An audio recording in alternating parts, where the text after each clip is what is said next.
When you argue with a fool, you just prove there are two. And I consider Congresswoman Omar, Congresswoman Ocasio-Cortez, Congresswoman Tlaib, Congresswoman Presley, I think is her name. They call themselves the Squad. I consider them to be fools. Wow. Just wow. What you just saw is the heart of the issue right here.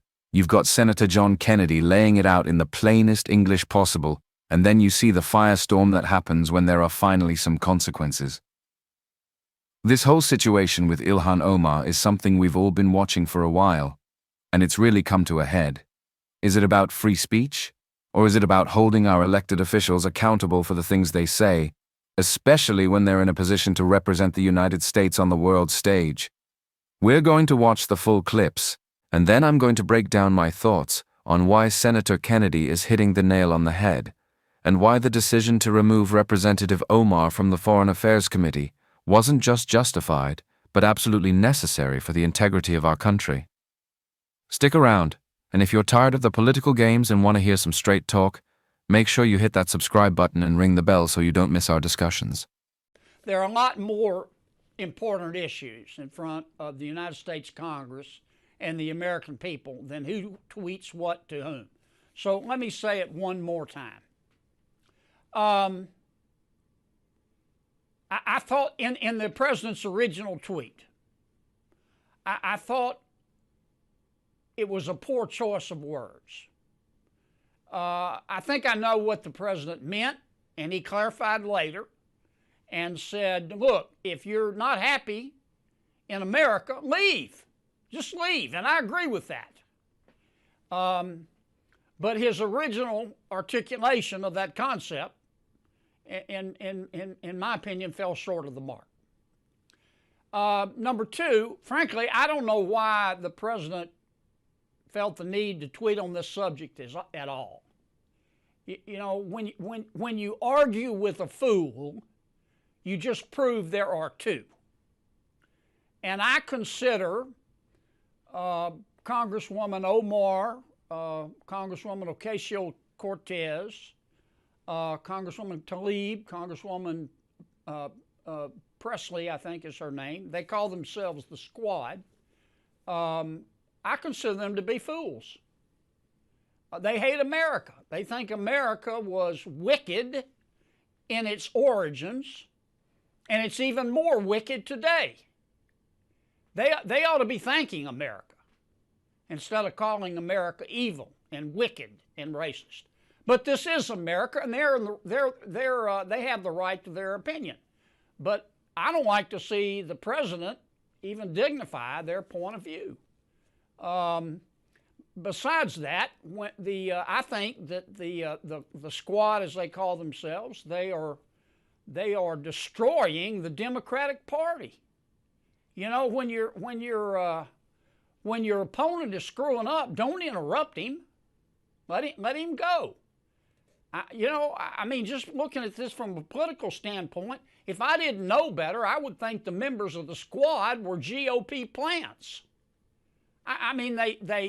They think that illegal immigration, socialism, higher taxes, abortion are all moral goods. They think America, Israel, free enterprise are moral bads. That's not what most Americans believe. And that's kind of where I am on the subject. The president has explained his position. He has said, look, here's what I meant. If you're not happy living in America, leave. It's a free country, and I agree with that assessment. If I am not on this committee for one term, my voice will get louder and stronger, and my leadership will be celebrated around the world as it has been.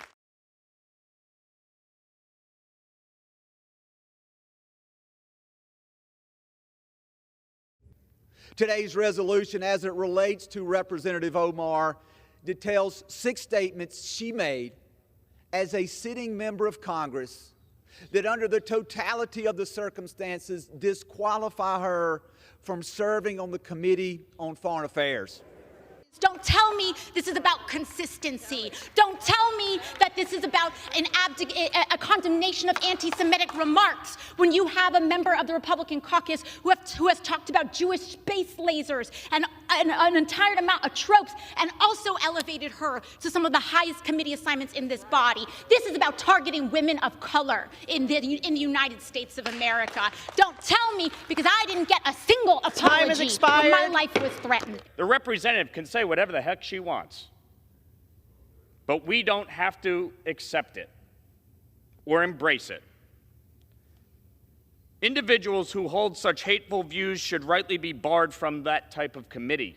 This institution is better because of her leadership, and the Foreign Affairs Committee benefits from her perspective. So let's talk about what's really happening. Republicans are waging a blatantly Islamophobic and racist attack on Congresswoman Omar. And I've said it before, I will say it again. The white supremacy happening is unbelievable. This is despicable. We're not removing her from other committees. We just do not believe when it comes to foreign affairs, especially the responsibility of that position around the world with the comments that you make. She shouldn't serve there. The gentlewoman is recognized. On which the ayes and All right, so you've seen the full story now. You saw Senator Kennedy's calm but firm breakdown, and you saw the emotional, heated debate on the House floor. Let's get into it. First off, let's be clear about what this is and what it isn't. The vote to remove Ilhan Omar from the Foreign Affairs Committee was not some random political attack, despite what her defenders like AOC are shouting. This was a direct result of a pattern of behavior and specific statements that are simply not compatible with representing America's interests. As Representative Michael Guest pointed out, this was about at least 6 specific problematic statements. And remember, the video itself notes she had to apologize for some of them because they used anti-Semitic tropes. That's not a good look for anyone, let alone someone sitting on the Foreign Affairs Committee.